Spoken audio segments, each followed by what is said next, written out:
नमस्कार, मैं हूँ शिवानी पांडे और आप देख रहे हैं 4 PM। दोस्तों, इस वक्त की बहुत बड़ी खबर निकलकर सामने आई है कि डोनाल्ड ट्रंप तो ईरान का कुछ नहीं बिगाड़ पाए, उल्टा व्हाइट हाउस पर गोलियां चल रही हैं। खबर है कि अमेरिकी डेडलाइन खत्म होने से पहले अमेरिका में ऐसा धमाका हुआ कि पूरी दुनिया में तहलका मच गया है। तो कैसे रात 8 बजे की डेडलाइन खत्म होने से पहले व्हाइट हाउस में तबाही मची और अमेरिकी रक्षा मंत्री के इस्तीफा देने की नौबत आ गई है, इस पर जानकारी देने के लिए हमारे साथ प्रियंका जी मौजूद हैं। प्रियंका जी, व्हाइट हाउस पर गोलियां चली हैं और वो भी तब जब ट्रंप मौजूद थे, आखिर चल क्या रहा है? काफी कुछ से ज्यादा चल रहा है शिवानी। एक तरफ डोनाल्ड ट्रंप ने ईरान को खत्म करने की कसम खाई है, तो वहीं दूसरी तरफ अमेरिका अपने ही बनाए जाल में बुरी तरीके से फंस गया है। खबर निकलकर सामने आई है कि ईरान ने अब तक का सबसे खतरनाक इंतकाम लिया है और 14 लाख से ज्यादा लोगों को एक साथ कुर्बान कर दिया है, तो पूरी दुनिया में तहलका मच गया है। तो फिलहाल ईरान ने क्या एक्शन लिया है, खबरें दिखाएंगे, लेकिन पहले अमेरिका से कैसी खतरनाक तस्वीरें निकलकर सामने आ रही हैं, वीडियो देखिए। आप खबर देख सकती हैं कि अमेरिका की पनामा सिटी में जोरदार धमाका हुआ है। पनामा सिटी में अमेरिका का बहुत बड़ा पुल है जिस पर गाड़ियां गुजर रही थी, उसी वक्त ऑयल टैंकर फट गया है। कितना खतरनाक ये धमाका हुआ है, तस्वीरों से आप अंदाजा लगा सकती हैं। मतलब टाइमिंग देखिए, एक तरफ डोनाल्ड ट्रंप कहते हैं कि हम ईरान के ब्रिज तबाह कर देंगे, ईरान में एक ब्रिज पर अटैक भी होता है, वहीं दूसरी तरफ अमेरिका की पनामा सिटी में ये जो धमाका हुआ है ये कोई संयोग नहीं बल्कि सोचा समझा प्रयोग दिखाई दे रहा है। खबर भी निकलकर सामने आई, खबर आप देख सकती हैं। आर भारत की खबर में लिखा है कि आसमान में आग का समंदर है, पनामा कैनाल पर एक पल में तबाही मच गई है, ब्रिज पर कारें दौड़ रही थी, तभी नीचे तेल का टैंकर फट गया है। तो ये खबर निकलकर सामने आई है और इस खबर के सामने आने के बाद अमेरिका में बवाल खड़ा हो गया है। अमेरिकी प्रशासन की तरफ से जांच की समिति बैठा दी गई है। मतलब आप समझ सकती हैं कि अमेरिका एजेंसी फेल हो रही है। इस तरीके के धमाके, इस तरीके के अटैक कभी भी अमेरिका में नहीं सुनाई दिए जो कि जंग के बीच दिखाई दे रहे हैं। आपको बता दें शिवानी, इसके ठीक पहले जब डोनाल्ड ट्रंप की तरफ से धमकी जारी करते हुए कह दिया गया था कि ईरान की ऑयल रिफाइनरी को तबाह कर देंगे, तभी अमेरिका के टेक्सास में धमाका हुआ। खबर आपको याद होगी कि किस तरीके से बड़ा धमाका हुआ। दावा तो किया गया कि एनर्जी प्रेशर बढ़ गया था, इसके चलते धमाका हुआ, लेकिन उसके बाद जो जांच समिति बैठाई गई है उसकी रिपोर्ट अभी तक सार्वजनिक नहीं की गई है।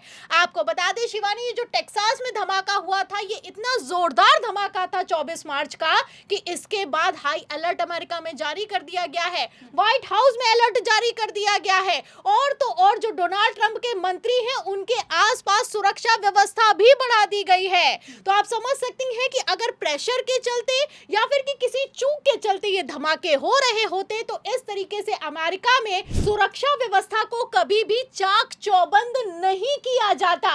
मतलब एक तरफ अमेरिका में हाई अलर्ट लगा हुआ है, वहीं दूसरी तरफ इस हाई अलर्ट के बीच गजब हो गया है। खबर निकलकर सामने आई है कि व्हाइट हाउस के ठीक सामने गोलियां चली हैं। खबर आप देख भी सकती हैं, आज की ये खबर है और इस खबर में साफ लिखा हुआ है कि अमेरिका में व्हाइट हाउस के करीब फायरिंग, ट्रंप भी व्हाइट हाउस में मौजूद थे, तो इस तरीके का अटैक हुआ है। मतलब बंदूक लेकर व्हाइट हाउस के करीब तक संदिग्ध पहुंच गया है और वहां की जो सिक्योरिटी है वो किसी तरह का कोई एक्शन लेने में नाकामयाब दिखाई दे रही है। बड़ी खबर निकलकर सामने आई है कि आधी रात ये गोलीबारी हुई है और इस गोलीबारी के बाद सुरक्षा एजेंसियों ने पूरे पार्क और उसके आसपास के इलाकों में तलाशी ली है। हालांकि इस फायरिंग में ना तो कोई संदिग्ध पाया गया है और ना ही किसी के घायल होने की खबर सामने आई है। मतलब कोई आरोपी नहीं मिला, कोई संदिग्ध नहीं मिला, किसी की गिरफ्तारी नहीं हुई, लेकिन भयंकर गोलीबारी हो गई। ऐसे हालातों में आप समझ सकती हैं कि अमेरिका में कुछ तो ऐसा चल रहा है जिसे ट्रंप प्रशासन छुपाने दबाने की कोशिश में लगा हुआ है। मतलब आप समझ सकती हैं कि एक तरफ डोनाल्ड ट्रंप कहते हैं कि मंगलवार रात 8 बजे ईरान को खत्म कर देंगे, वहीं दूसरी तरफ अब इजराइल में नहीं अमेरिका में धमाकों की गूंज सुनाई दे रही है।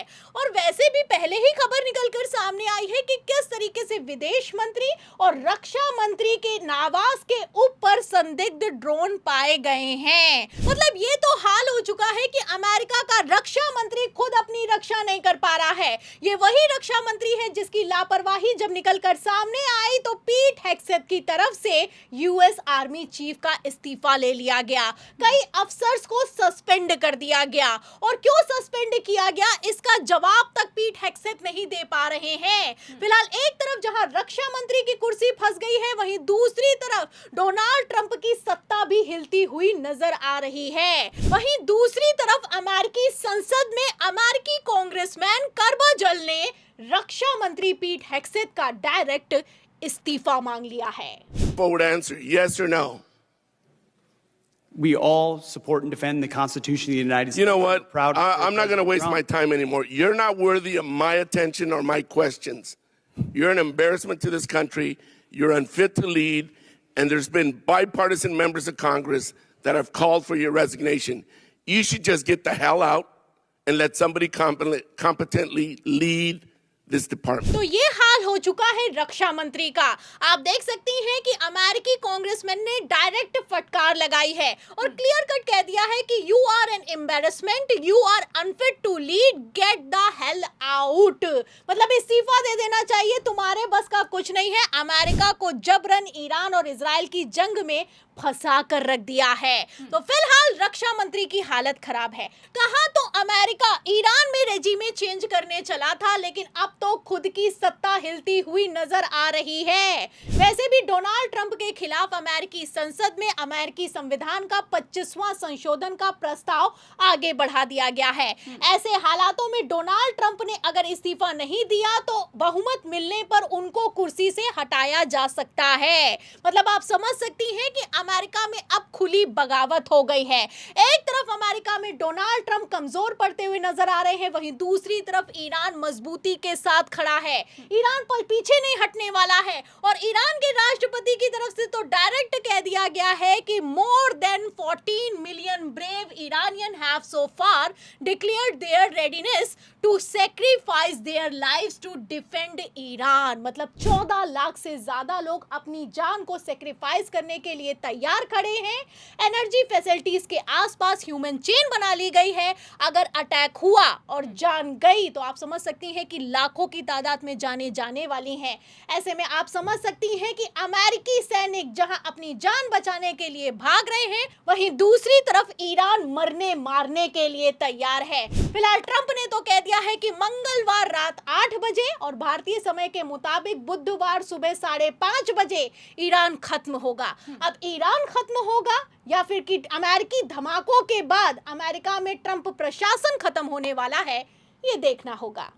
तो बिल्कुल ट्रंप चले थे ईरान को खत्म करने, लेकिन जैसे खुद के खत्म होने की नौबत आ गई है, ऐसे में इस युद्ध का अंजाम क्या होगा? आपको क्या लगता है? आपकी जो भी राय हो अपनी राय कमेंट बॉक्स में जरूर बताइएगा और इस वीडियो को जितना हो सके उतना शेयर कीजिएगा। बने रहिए 4 PM के साथ। नमस्कार।